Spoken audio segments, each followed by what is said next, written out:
নেপালের ম্যাচে সর্বনিম্ন ৩০০ টাকায় খেলা দেখার সুযোগ থাকলেও ভারতের বিপক্ষে এশিয়ান কাপ বাছাইয়ে দর্শকদের গুনতে হতে পারে আরও বেশি অর্থ। দু ম্যাচে হামজা খেলবেন, তবে সমিত সোমকে নিয়ে তৈরি হয়েছে শঙ্কা। মঙ্গলবার জাতীয় দলের ক্যাম্পে কিংস ফুটবলারদের যোগ দেয়া নিয়েও দেখা দিয়েছে দোলাচল।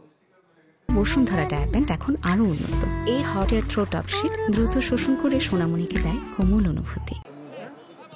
ফুটবলের নবজাগরণে জাতীয় স্টেডিয়ামে আন্তর্জাতিক ম্যাচ মানে দর্শকের ঢল। 13 নভেম্বর নেপালের বিপক্ষে প্রীতি ম্যাচ সামনে রেখে সে প্রত্যাশার পালে হাওয়া দিচ্ছে হামজা সমিতদের অন্তর্ভুক্তি। 9 নভেম্বর হামজা চৌধুরীর ঢাকা আসার কথা থাকলেও তা একদিন পেছানো নিয়ে শুরু হয়েছে আলোচনা।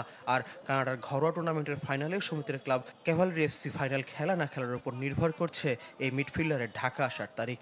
নেপালের ম্যাচ প্রদর্শনী হলেও এটা আমাদের প্রেস্টিজিয়াস ম্যাচ, যেটা আমরা নেপালের সাথে অনেকদিন জিততে পারিনি। আর ইন্ডিয়ার ম্যাচ তো আমাদের ডু অর ডাই ম্যাচ। তা সুতরাং আশা করি সব কোচ এবং প্লেয়াররা সব একসাথে হয়ে গেলে তা প্র্যাকটিসটা সুন্দর গতিতে চলবে। হামজাদের খেলার কথা রয়েছে, আমরা প্রত্যাশা করতেছি যে হোল স্টেডিয়ামই প্যাকড আপ হবে। বাংলাদেশ নেপাল ম্যাচের সর্বনিম্ন টিকিট মূল্য ধরা হয়েছে 300 টাকা। ক্লাব হাউসে বসে খেলা দেখতে চাইলে গুনতে হবে 1000। এই ম্যাচের টিকিট এই সপ্তাহেই মিলবে। তবে এশিয়ান কাপ বাছাইয়ে ভারতের বিপক্ষে ম্যাচে টিকিট মূল্য বাড়তে পারে। সে ম্যাচের টিকিট মিলতে পারে 9 নভেম্বর থেকে। আমরা চাচ্ছি আগামী 5 তারিখ বা 6 তারিখ নেপালের ফ্রেন্ডলি ম্যাচের টিকিটটা ছাড়বো, দেন 9 তারিখে ভারত ম্যাচটা আমরা ছাড়ার চেষ্টা করবো। প্রাইসটা রিভিশন হচ্ছে, রিভিশন এলে আমি জানাই দেবো। হেড কোচ ছাড়াই 4 দিন হয়েছে জাতীয় দলের অনুশীলন। সোমবার বিশ্রামে ছিলেন ফুটবলাররা।